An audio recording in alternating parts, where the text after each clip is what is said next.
嗨，大家好，我是坦平叔。今天是2025年4月3号，这一期咱们继续聊聊恒大清盘，聊聊中国的房地产。我们先看一看这个楼市新闻。4月2号，大摩最新闭门会，它这个是个视频，特别长，将近50分钟。我把它闭门会的主要内容给大家说一下。他的观点，关于房地产这块，房价维持下跌通道，就这么简单。也就是大摩他认为房价还要再跌一阵子，至少要跌到2026年2季度。那也就是说，现在不要看什么一线城市、二线城市成交非常活跃，什么一线城市新房价格似乎在上涨，这个二手房的成交量是爆发，但是大摩认为房价还是在下行通道之中。网上有一篇文章叫《地产锐观察》，一个自媒体文章，他说北上杭蓉地王潮，也就是北京、上海、杭州、成都。帝王频现2-3天就把前一天的帝王给推翻了，又创造一个新的帝王。那这个说明房价回升信号还是局部虚火呢？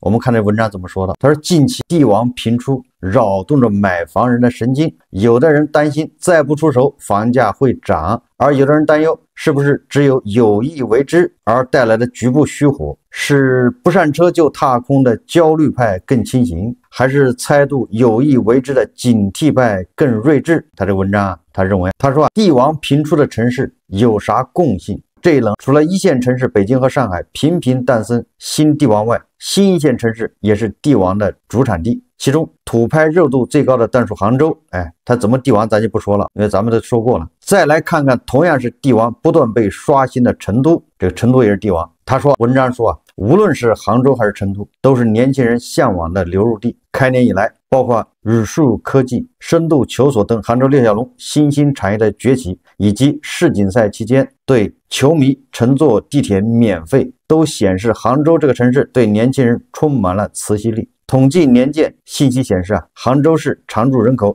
已连续10年实现2位数增长，截至2024年末，杭州常住人口达到1262万人。成都市2024年常住人口2147万人，比肩北京2183万人，从2000年1110万人起步，已实现连续24年正增长。而一线城市北上成交的帝王则尽显地块优质本色。那北京、上海的帝王咱也不介绍了，这以前节目都介绍过。他认为当前帝王潮聚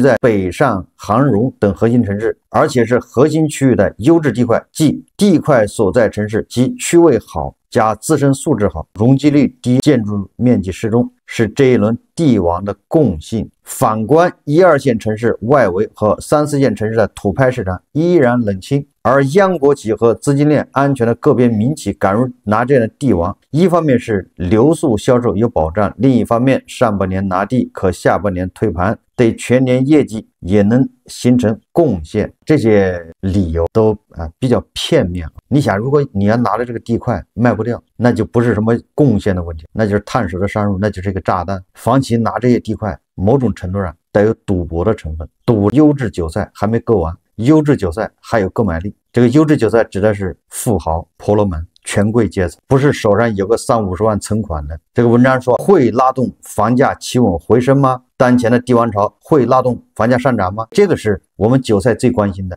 至于他那个房子40万1平米，对吧？或者3000万一套，那这跟咱都没关系，咱们想都不想，咱们只关注韭菜的刚需房会不会跟着后面瞎涨。我好不容易看中一套80万的房子，他别到时候我再去买的时候变成120万，那不更买不起吗？对吧？韭菜只关心跟咱们相关的。那当前的帝王潮会不会导致韭菜的刚需房也会涨？说可见的是，帝王频现背后是房地产市场的深度分化。一线及新一线城市凭借人口流入、产业聚集和地块资源优势，成为有能力拿地房企的避险首选。在这个媒体看来，他说帝王所在区域土地供应有限且配套完善，房企高价拿地后需通过高端产品溢价收回成本，可能会推高区域房价天花板，但能否带动全城房价实现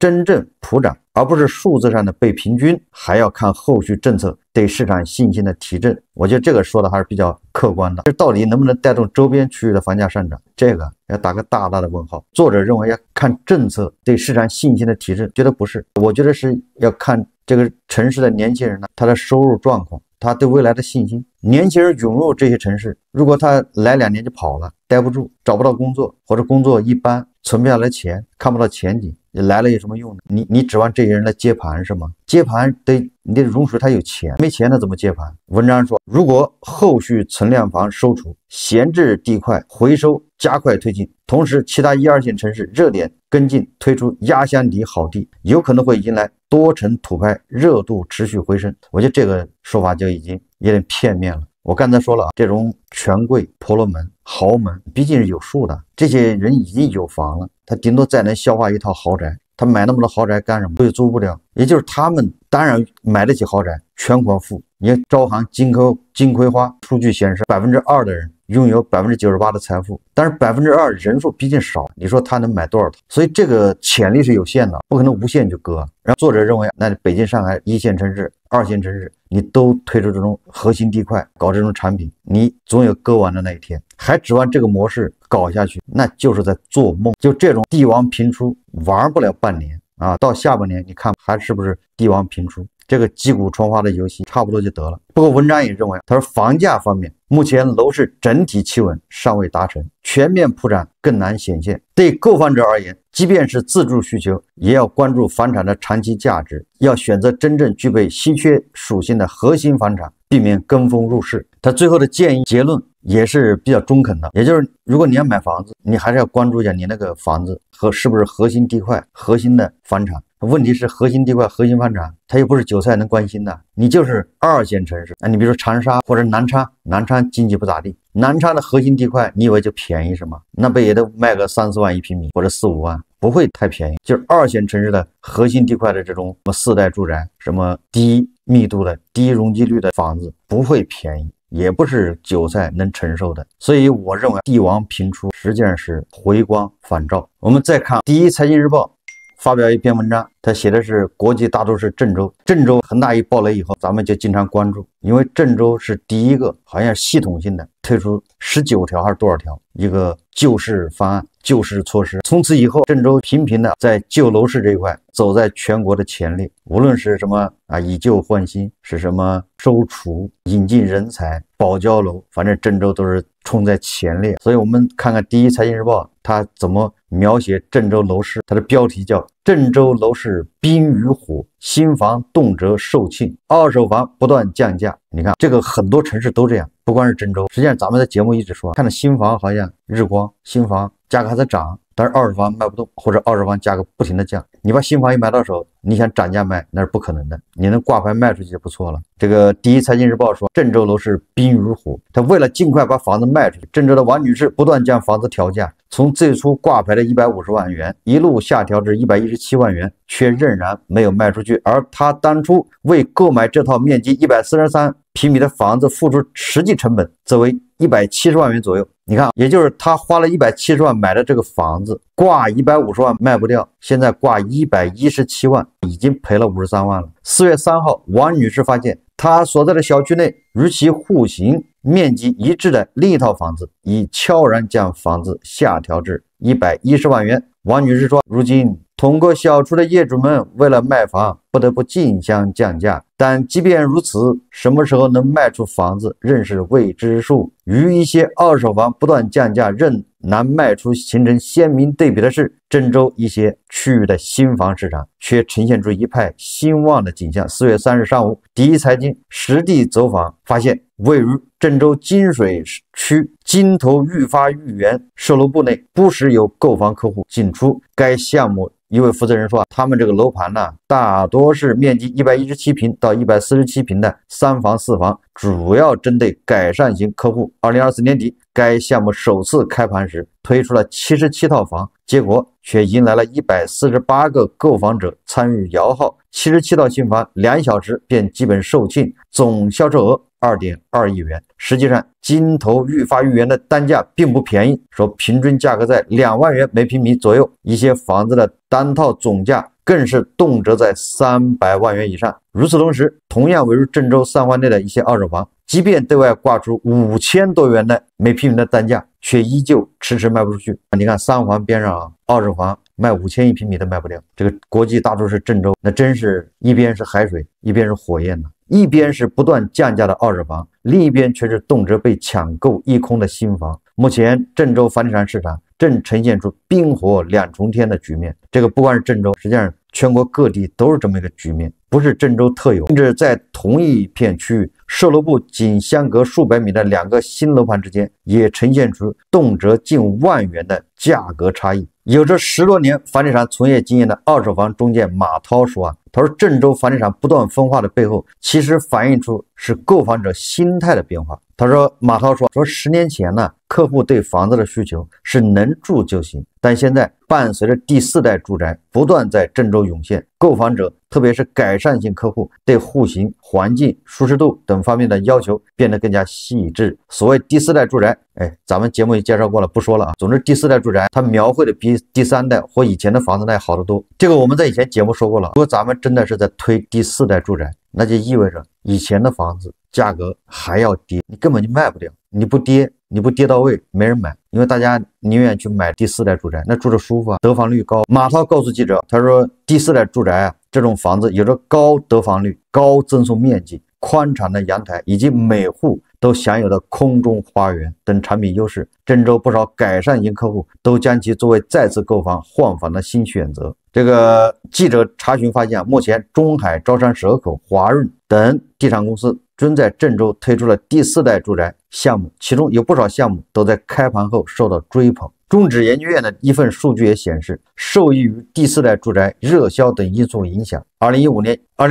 1月，郑州新房价格环比上涨 0.3%， 2月郑州新建住宅价格环比又上涨 0.12%。 不过在郑州地产观察家西春山看来局部地区新房热销并不能代表郑州房地产市场整体回暖，还得看到大量的二手房处于高库存、低房价状态。西春山说一些二手房业主为了尽快卖出房屋，不得不割肉卖房，但最终导致的结果是业主之间竞相降价，反而让一些潜在的意向购房者产生了等等看的观望心理，进而再次导致二手房价格不断下滑。这个反正验证了我的判断，你推第4代住房，你开始吹这个第4代住房，只会导致二手房进一步下跌，而第4代住宅你价格也卖不上去，你要价格卖上去，韭菜还是买不起。郑州待售二手房数量也从 12.8 万多套一路飙升至13万多套。第4代住宅热销则说明，伴随着80后、90后乃至00后逐渐成为购房主体，购房客户对房屋的居住品质、生活方式等需求将比以往更强，这也对开发商在未来产品设计提出了新的要求。这就是第一财经日报报道的，他认为郑州，你看看，一边是第4代住宅热销，一边是二手房卖不掉。同样的一个地方，这边是第4代住宅，这边是普通住宅或者第3代或者3代以后的住宅，那价格相差1万一平米。这个就告诉我们，你买房，你如果自己住倒还好，如果你要炒房，那你就完蛋了。iPhone 17一出来，你 iPhone 16价格能不降吗？我们再看，你看刚才说了就这种现象不光是郑州，现在全国各地都一样。你看现在各地又在不遗余力的在救市。首先江苏南京，前一阵子南京彻底放开限购，今天这个南京又有新的动作。这是江苏新闻报道的，他说南京楼市房7条新政取消商品房限售，以旧换新政策备受关注。4月2日，以旧换新活动正式开展，首批政府补助资金总额是1亿元，购新房可享受合同金额 1% 的补助，先到先得。其中奥体建设提供1049套房源，此外多售楼盘额外补贴首付 5%， 部分补贴 3%。 你看看补贴的力度越来越大。大家看视频。2025年南京住房消费以旧换新活动首批政府补贴资金总额1亿元，购买名录库内新建商品住房可享合同金额 1% 的补助，以完成网签备案时间为准，先购先得。首批次参与以旧换新活动的开发企业奥体建设拿出的房源最多，共计12个新建商品住房项目1049套房源，涵盖了河西新城、南部新城、江宁等多个热门区域，房源面积从78平方米到385平方米不等，总价在200万元到2000多万元之间。此外，开发商在现有优惠基础上，大部分楼房给予新房首付款的 5% 作为企业补补助，个别合作楼盘补助新房首付款的3%。这需要特别提醒的呢，就是老百姓如果想要获得这个部分的一个企业补助的话呢，在买新房的同时，需要提供他和经纪机构签署的一个存量房出售的一个委托书，来证明它是一个有明确的一个出售的一个旧房需求。比如说一套合同额是500万的一个房子，老百姓的话呢，首付是200万元，那么我们企业大部分的项目呢，都会给到首付款5%的一个补助。那么这么样算下来的话呢，他就可以拿到企业的补助是10万元。那么加上政府的总价1%的政府补助，老百姓总共可以获得的补助大概是约15万元。参与活动的开发企业还提供旧房代卖服务，让置换更灵活。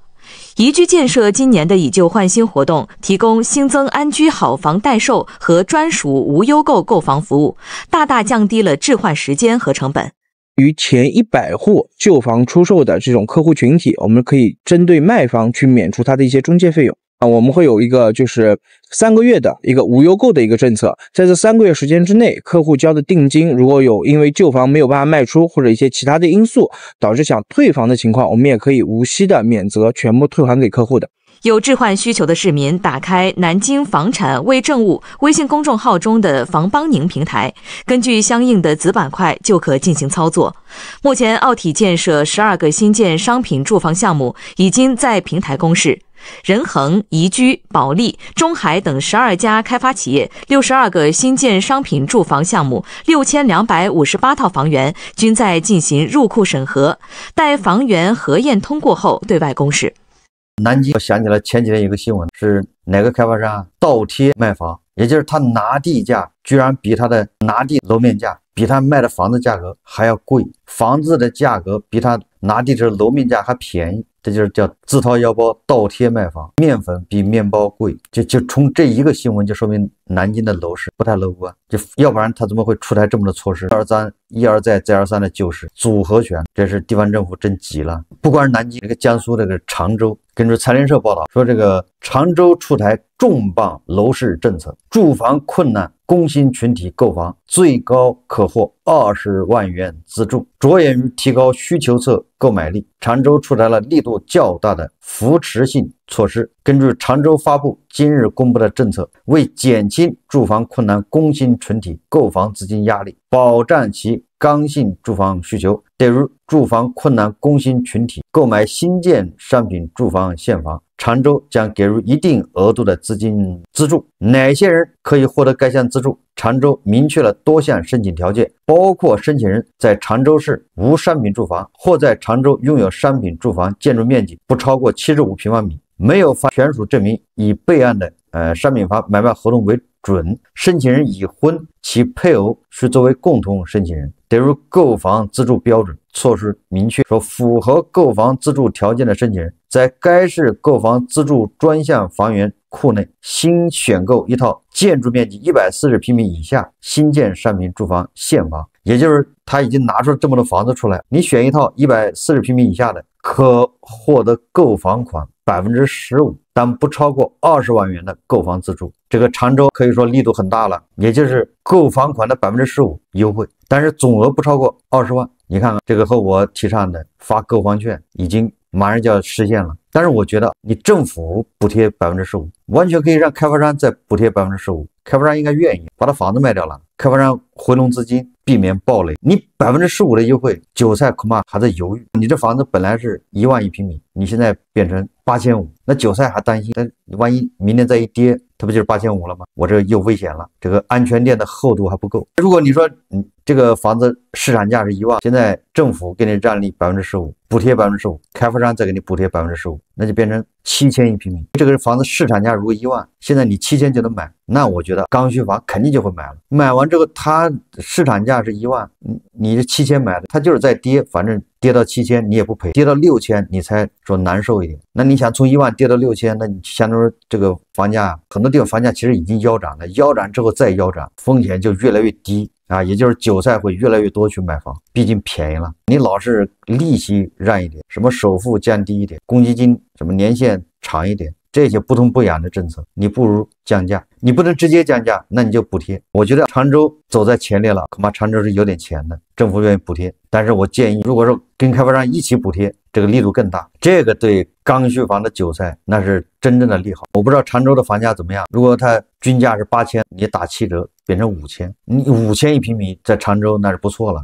完全可以买了。什么意思呢？就是5000它就非常安全了。但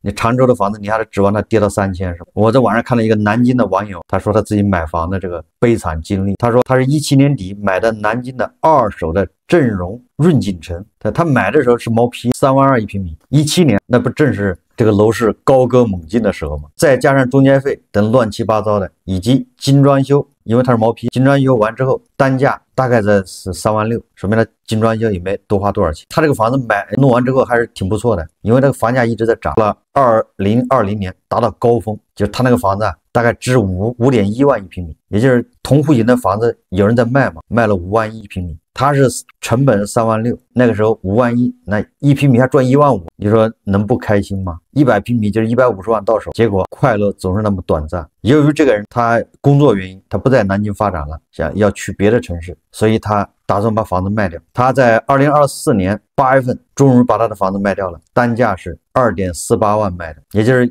一平米不仅没赚1万5，一平米还赔了1万2，加上税费，你说说这个落差多大？本来他的房子100平他能赚150万，现在100平他还赔120万。就这个不算最惨，据说他们小区那个房子现在的成交价只有1万9，如果他24年8月份没卖，现在卖更惨，将近腰斩。由于当时贷款利率是6.15%， 17年嘛，那个贷款利息最高的时候，他那房子是100多平，不是100平，140平。所以他这套房子综合算下来亏本200万。问题是他是2017年买的，如果他是2020年5万1高峰买的，现在爽不爽？2/3跌没了，就亏惨了。所以说房价下跌，有多少人站在山顶上，也有多少人扛不住，买房子稍有不慎，一辈子就搭在里面。你如果是2020年或者2021年最高峰买的，那时候利息也最高，房价也是最高，然后你现在首付30%早就跌没了，50%的你给你跌掉了。如果你抗风险能力强的还好，还在咬着牙还按揭贷款，反正房子还在。有很多人抗风险能力比较差的，那不只有暴雷吗？所以我这个节目一直反复的向大家灌输一种理念，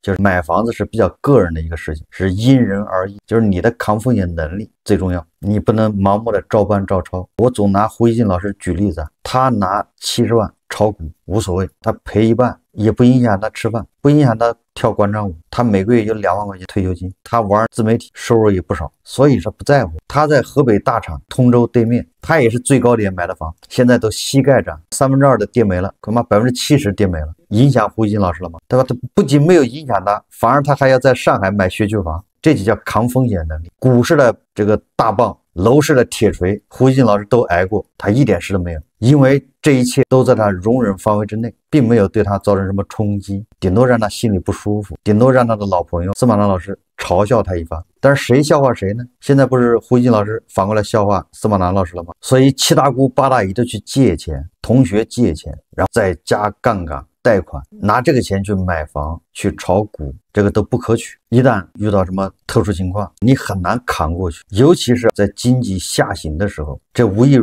自杀。好，这期节目咱们就聊到这里，感谢大家收看。如果喜欢我的节目，欢迎订阅转发，也可以在下方留言评论，谢谢大家。